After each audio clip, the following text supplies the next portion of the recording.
The biker's justice, when the waitress cried for help in the diner. The bell over the diner door jingled just as the afternoon sun turned the chrome edges of the booths into gold.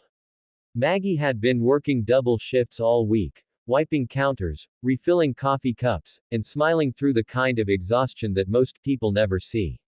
Her feet hurt, her hair was falling out of its bun, and her dreams of going back to school felt as distant as the horizon beyond the parking lot. Still, she kept smiling. Because kindness was her armor. But that day, kindness wasn't enough. Two men at the counter had been giving her trouble since they came in. Loud, arrogant, the kind of men who thought the world owed them something. Maggie tried to stay calm, serving them coffee, brushing off the crude remarks. But when one of them reached out and grabbed her arm as she passed, her heart stopped. The diner fell silent. Outside, a group of bikers had just pulled in, their engines cutting through the stillness like thunder. They were a rough-looking crew, but known in town for keeping their own kind of order. At their head was Jack Dalton, a man with scars on his knuckles and a reputation for never walking away when someone was in trouble. Through the diner window, Jack saw it, Maggie's terrified eyes, the two men crowding her against the counter. And before anyone could blink, he was inside. "What's going on here?" His voice was calm but carried a quiet weight that made everyone look up. The men turned, smirking. "None of your business, old man." Jack didn't move. He took off his gloves, one finger at a time. "She looks scared," he said softly. "That makes it my business."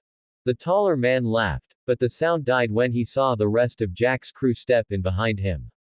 The diner owner froze, the cook peeked from the kitchen, and for a moment, time itself seemed to pause. "Apologize," Jack said. The man sneered. "Or what?" Jack didn't answer. Instead, he walked to the counter, picked up the man's untouched cup of coffee, and poured it out, slow, deliberate, onto the floor between them. Then he looked him in the eye. "Or I'll clean this place up in a way you won't forget." The bikers didn't have to lift a hand. The two men backed out, muttering curses that nobody cared to hear. When the door finally slammed behind them, Maggie stood trembling, tears streaking her face. Jack took off his leather jacket and draped it gently over her shoulders. "You okay, darlin'?" She nodded, barely whispering, "Thank you."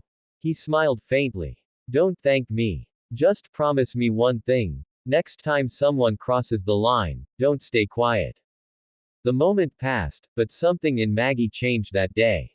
She wasn't just a tired waitress anymore, she was someone who'd been reminded that good people still existed, that courage sometimes came wearing leather and riding a Harley.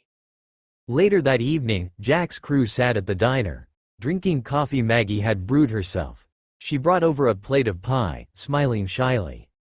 "It's on the house," she said. Jack raised his cup. "To decent folks," he said, "and to standing up when it matters." As laughter filled the diner again, Maggie looked outside at the fading sunset. For the first time in a long time, the world didn't feel so cold. And miles away, when Jack rode home that night, he thought about his late wife, the woman who used to work in a diner just like that one. Maybe, he thought, helping Maggie wasn't just chance. Maybe it was something deeper, a reminder from heaven that justice wasn't about strength, it was about heart. Moral. Kindness isn't weakness. Courage isn't loud. Sometimes, the quiet act of standing up for someone can change two lives at once, the one who was saved, and the one who remembered what they were fighting for. Would you like me to expand this story into a 40-minute full narration script, with pacing, dialogue, and emotional beats for YouTube?